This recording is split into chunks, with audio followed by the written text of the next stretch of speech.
All right, everybody, what's up? Welcome to another episode of Manji TV. We're here at Manji Motorworks in Oceanside, California, and we're going to be doing some rod bearings on this E92 M3. So I'm going to show you guys a quick walk around of the E92 M3. It's a first year. It's a 2008. It's a carbon roof car, non-comp package, still OEM wheels, but it does have the carbon roof. Car is actually in really good shape for being a 2008. It has roughly 50,000 miles. Let's see if I can get you guys in there. Let's see if you can see it. I think you guys can see it. 50,451 miles. So just over 50,000. So the car should have original rod bearings, and they should be the copper ones, which are the ones we don't want. So we're gonna go ahead and get the car racked up on a lift, and we're gonna go ahead and drain the oil and drop the subframe and get that oil pan off and look at those rod bearings, see how she's doing. So let's go ahead and do it.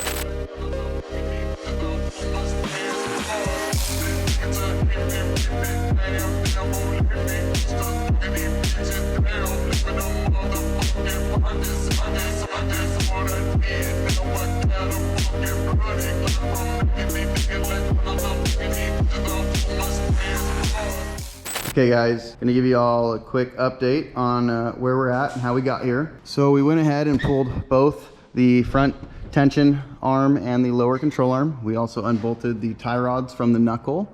We unbolted the sway bar end links and dropped the sway bar. All the lines in the very front of the subframe need to be undone. We drained the engine oil. We undid the steering bolts for the rack and pinion, and we've gone ahead and removed the covers here and obviously all the underbody beauty covers. And now we are loosening the subframe bolts. We've removed the lower engine mount bolts, and yeah, it's really quick. It probably took us about 30 minutes to get here so far, and the subframe is, as you can see, basically ready to come out. So we're gonna drop the subframe down, and then we're gonna go ahead and get the oil pan off and get working on those rod bearings.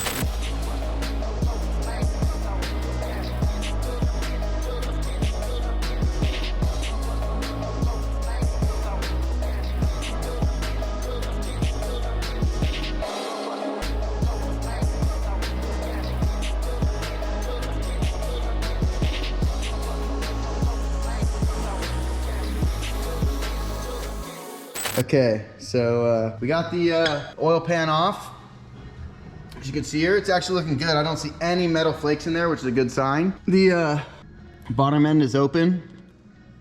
Looks spotless under here. So we're gonna go ahead and start working on these rod bearings. The only thing we gotta do before that is remove these two pickup pipes to the pickup pumps, or to the pickup tube to the oil pump, and then we can start removing the rod bearings one by one. So let's get to it. So we've gone ahead and removed the two T30 screws out of the oil pump. We're gonna go ahead and remove these 10 mils and hold the pickup up here. Oh yeah, by the way too, you're just gonna be having oil drip all over you. Super fun. Don't wear your Gucci clothes, kids. Yeah, this is not a Gucci job. Bunch is probably gonna come pouring out. Yeah, we'll just let it pour. We got the rags there for a reason, boys. Buy plenty of rags. Take these over here and let them drain with your oil pan. Damn, I need some towels. But yeah, all right guys, so we're gonna go ahead and bar the motor over a little bit. We gotta move this bracket here. We're probably gonna start with like this cylinder or the back cylinder here, just because they're the first down, they're the first closest, and then we're just gonna work our way through the motor evenly. So let's go ahead and do that. Look at this thing just pouring too, just expect that.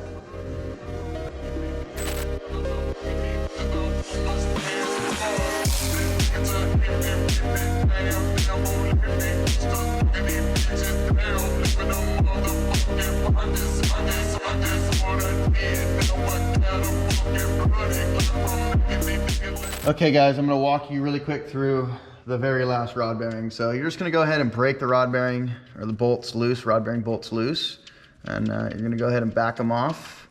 Be sure to not drop the rod cap, because it's very important. We do not want to damage it. So you're gonna go ahead and wiggle it. Of course, the last one's hard to pull off. Bearing got stuck up there. Sometimes your bearings will get stuck up there.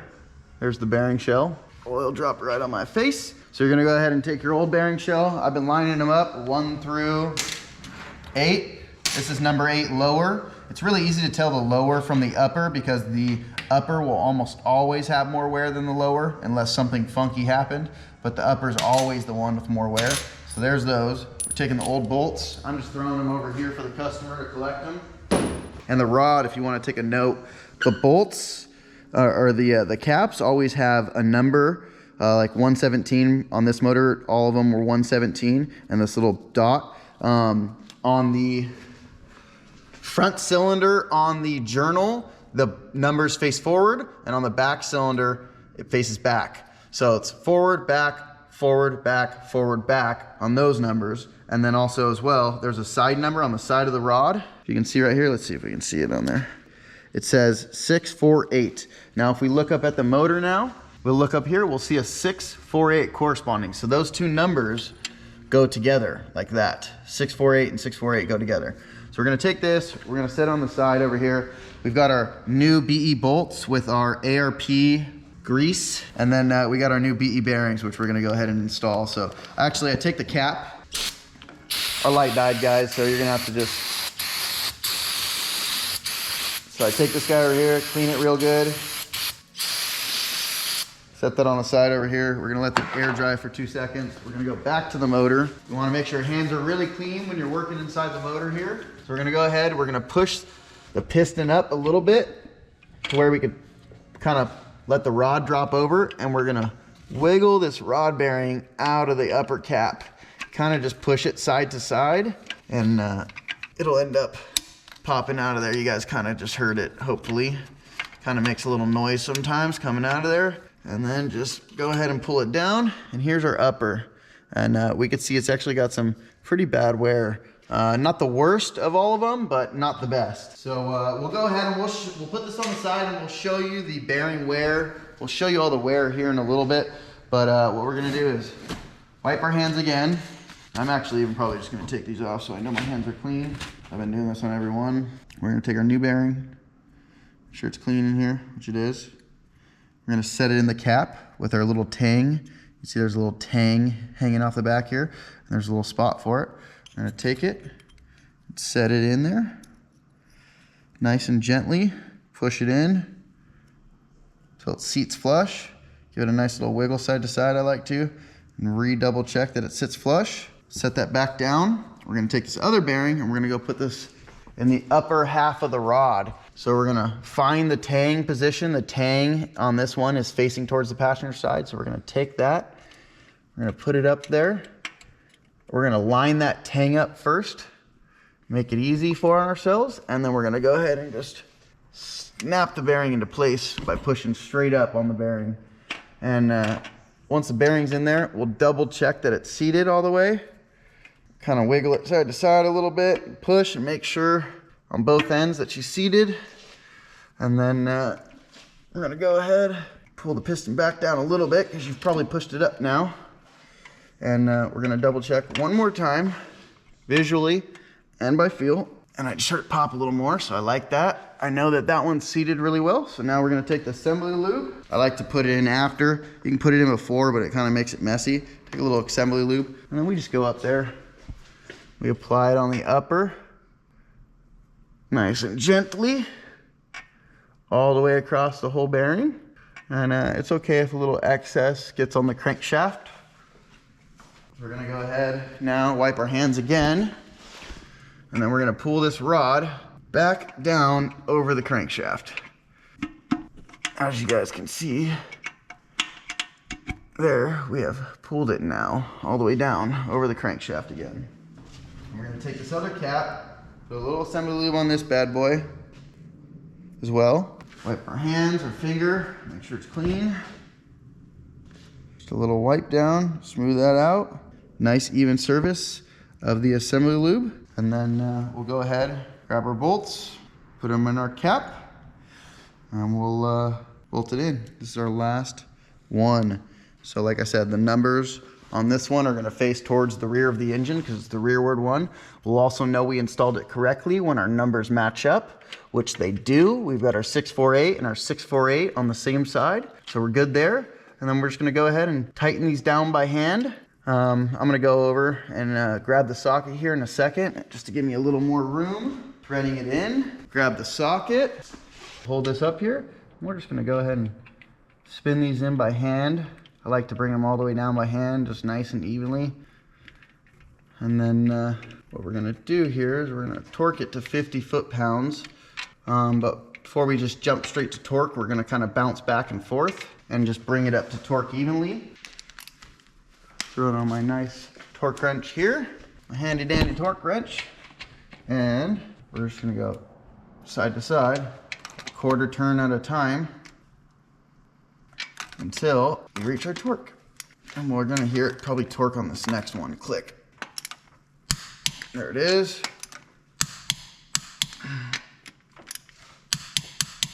Got a little oil drip on our face.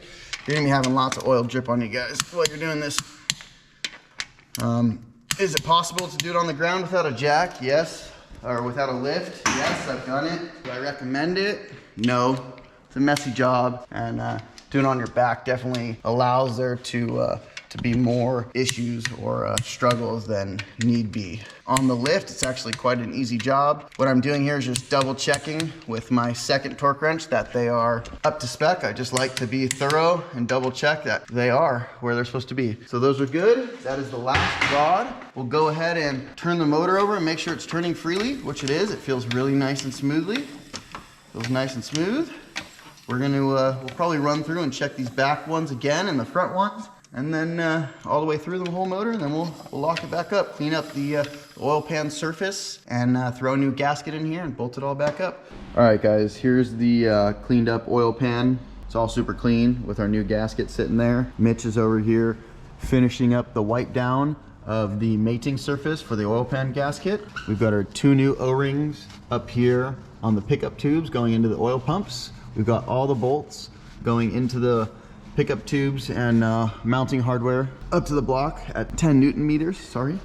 And then it should be done here almost any second. We'll throw this thing up there.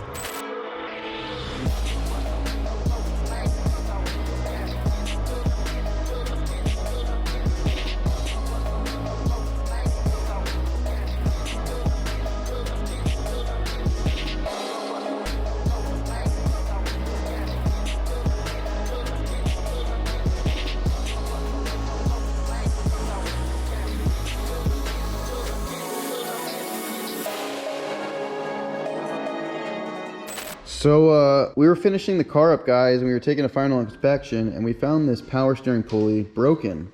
And we started looking a little deeper, and we realized this belt has been rubbing on our oil cooler lines, and the routing was incorrect. So luckily I had another pulley. Got another pulley down on there.